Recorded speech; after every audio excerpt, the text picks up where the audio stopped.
हम लोग सीखेंगे लोग मध्य, माध्यक, बहुलक और परिसर ज्ञात करना। ठीक है, ये ऑब्जेक्टिव टाइप में हम लोग का 10th क्लास में आते हैं ये। ठीक है, और बहुत इंपॉर्टेंट भी होते हैं। ठीक है, ऑब्जेक्टिव टाइप में इनसे इस टाइप का क्या करता है, क्वेश्चन पूछ लेता है बार बार। ठीक है, तो आज हम इनको निकालना सीखते हैं लोग। तो सबसे पहले हम लोग निकालते हैं लोग मध्य निकालना। ठीक है, मध्य निकालना सीखते हैं लोग। ठीक है, तो देखिए मध्य निकालने का फॉर्मूला होता है, ठीक है, मध्य बराबर होता है ये जितना संख्या हो इन संख्याओं का योग, इनको जोड़ दीजिए और जितने संख्या उससे भाग दे दीजिए। ठीक है, तो ये होता है संख्याओं का योग, संख्याओं का योग और बटा में कुल संख्या, बटा में कुल संख्या। ठीक है, कुल संख्या होता है, तो इन सबको जोड़ा जाता है। तो माध्य बराबर ये सबको जोड़ा जाएगा। 7 + 9 + 2 + 3 + 11 + 13 + 13 बाय, अब इसको हम देखा जाए कुल संख्या कितना है, तो 1 2 3 4 5 6 7, तो इसको हम लोग क्या करेंगे लोग, 7 से भाग दे देंगे लोग। तो इन सबको जोड़ने पे आता है हमारा 58। ठीक है, इसको क्या करेंगे लोग, हम लोग 7 से भाग दे देंगे। तो 7 से भाग देंगे तो 7 × 8 = 56। ठीक है, अब यहाँ पे 0.28 ये हमारा और भी संख्या आएगा इस पर।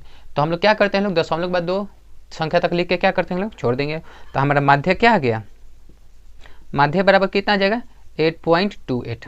ठीक है, ये हमारा आंसर आ जाएगा। ठीक है, आप लोग इसको और काट लीजिएगा लोग, जहाँ तक कटे दशमलव के बाद 2 अंक बाद छोड़ दिया जाता है, 2-3 अंक बाद। ठीक है, तो ये आप लोग को समझ में है माध्य कैसे निकालते हैं। जो भी संख्या दिया है उसको जोड़ दीजिए और जितना संख्या है उससे भाग दे दीजिए। ठीक है, तो हमारा क्या होता है, माध्य निकल जाता है। ठीक है, तो माध्य तो समझ में आएगा। अब निकालते हैं माध्यिक। ठीक है, माध्यक निकालते हैं या माध्यिक निकालते हैं लोग, दोनों बात बराबर ही हैं। अब देखते हैं लोग, हम लोग देखते हैं लोग माध्यिका निकालना देखते हैं लोग, यही सवाल का हम लोग माध्यिका निकालेंगे लोग। ठीक है, माध्यिका, ठीक है, माध्यिका निकालना सीखते हैं लोग। तो माध्यिका जब भी निकालते हैं लोग तो इन संख्याओं को बढ़ते क्रम में या फिर घटते क्रम में लिख देते हैं लोग। ठीक है, आपकी मर्जी, जैसा मन करे वैसा लिख दीजिए, या तो बढ़ते क्रम में लिख दीजिए इनको माध्यिका निकालना है तो, या फिर घटते क्रम में लिख दीजिए। तो हम इसको लिखते हैं बढ़ते क्रम में लिख देते हैं। ठीक है, तो आप लोग जानते लोग बढ़ते क्रम में सबसे पहले क्या किया जाता है, छोटा वाला संख्या को लिखा जाता है।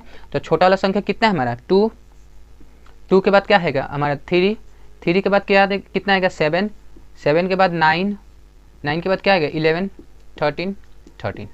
ठीक है, ये करने के बाद हम ये देखते हैं लोग कि इनका देखते हैं कि बराबर बराबर संख्या में कौन कौन है। तो यहाँ देखते हैं लोग 3 गो ये संख्या, 3 गो ये संख्या, बचा कितना, तो बीच वाला हमारा कितना बचा संख्या, 9 बचा है। तो यही हमारा आ गया माध्यिका। माध्यिका कितना आ गया, माध्यिका हमारा हो गया 9। ठीक है, जो बीच वाला संख्या होगा वही क्या आ जाता है, माध्यिका मतलब होता है बीच वाला संख्या। तो बीच वाला जो बीच में है, ठीक है, यही हमारा क्या हो जाता है, माध्यिका कहलाता है। माध्यिका हमारा 9 हो गया।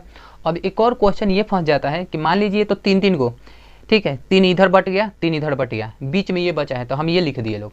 अगर ज़्यादा संख्या होता तो क्या करते लोग, फॉर एग्जाम्पल के यहाँ पे अगर दे दिया, यहाँ पे 14 होता, ठीक है, 14 होता है, या फिर कोई और संख्या होता है, तो इसी में सवाल में अगर कुछ ज़्यादा हो जाता, 14 हो जाता, ठीक है, तो हम लोग कैसे करते लोग, तो हम लोग करते कुछ नहीं, इनको ये तो पहले क्लियर हो गया आप लोग का कि अगर 13 तक ऐसा होगा तो बीच वाला संख्या हम लोग क्या करते हैं लोग, लिख देते हैं, काम हो जाता है।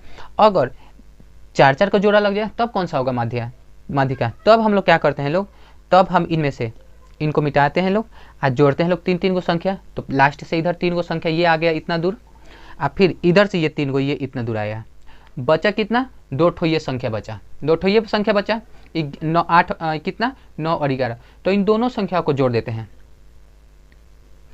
9 और 11 को जोड़ देंगे और 2 से भाग लगा देंगे। ठीक है, तो हमारा कितना, तो 10 के 0 हरसिन 1, तो यहाँ पे 2, ठीक है, 2 और 2 से भाग लगा दीजिए, तो हमारा कितना आएगा, आंसर हमारा 10 आ जाएगा आंसर। ठीक है, अब निकालते हैं लोग बहुलक। ठीक है, तो इसको इरेज करते हैं लोग थोड़ा। ठीक है, मध्य तो पता चल गया आप लोगों को कैसे निकालते हैं लोग। ठीक, इन सबको क्या करते हैं लोग, जोड़ देते हैं, और जोड़ने के बाद फिर जितना संख्या उससे भाग दे देते हैं लोग। ठीक है, अब देखिए लोग, अब निकालते हैं बहुलक। ठीक है, बहुलक निकालते हैं लोग। तो देखिए बहुलक में क्या होता है, तो बहुलक में देखते हैं सबसे ज़्यादा बार कौन सा संख्या रिपीट हुआ है।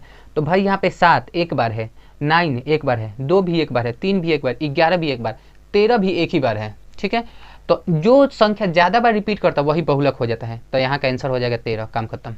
ठीक है, समझ में आया आप लोग को? बहुलक क्या होता है? जो ज़्यादा संख्या, जो बार बार संख्या रिपीट होता है, मतलब जो ज़्यादा संख्या आया हो क्वेश्चन में, जब क्या किया हो, ज़्यादा संख्या दे दिया हो, तो वही हमारा, जब उसका नंबर का संख्या 13 यहाँ पे कितने बार है, 13 2 बार है ना, बाकी जितना भी संख्या है और कितने बार है, एक एक बार है लोग, तो यहाँ पे 13 क्या हो जाएगा, इसका आंसर हो जाएगा। ठीक है, तो आई होप आप लोग को अच्छा समझ में आ रहा होगा। अब चलिए देखते हैं लोग, परिसर को देखते हैं लोग। ठीक है, परिसर में क्या करते हैं लोग,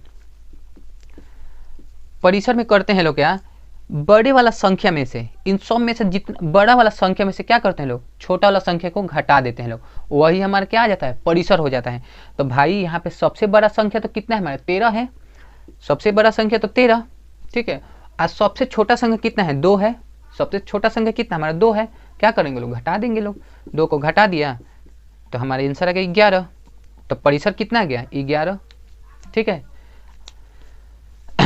तो ये हमारा माध्य, माध्यिका, बहुलक और परिसर आप लोग समझ गए लोग। माध्यम में सभी संख्या को जोड़ के उसी जितना संख्या है उसे भाग दे देते हैं लोग, हमारा आंसर आ जाता है। माध्यिका में क्या होता है, संख्या को क्या करते हैं लोग, बढ़ते क्रम या घटते क्रम में लिख देते हैं, आज क्या करते हैं लोग, जोड़ा लगाते हैं लोग। ठीक है, पीछे से और आगे से, जो बीच वाला संख्या आता है, जो बीच वाला संख्या होता है वही हमारा आंसर हो जाता है। ठीक है, आज ज़्यादा अगर बराबर बराबर संख्या बढ़ जाता है तो क्या करते हैं लोग, बीच वाला 2 संख्या को क्या करते हैं, जोड़ के 2 से भाग दे देते हैं। बहुलक में सबसे ज़्यादा बार जो संख्या रिपीट हो गया वही हमारा बहुलक होता है। और परिसर में, जो परिसर में क्या होता है, बड़ा संख्या में से छोटे संख्या को घटा देते हैं तो वो हमारा कितना हो जाता है, वो हमारा परिसर हो जाता है। ठीक है, तो आई होप आप लोग को समझ में आया होगा। 2-3 नंबर का आप लोग को 10th क्लास में आ जाता है ये। ठीक है, तो थोड़ा सा ध्यान दीजिएगा लोग। ठीक है, चलिए बाय।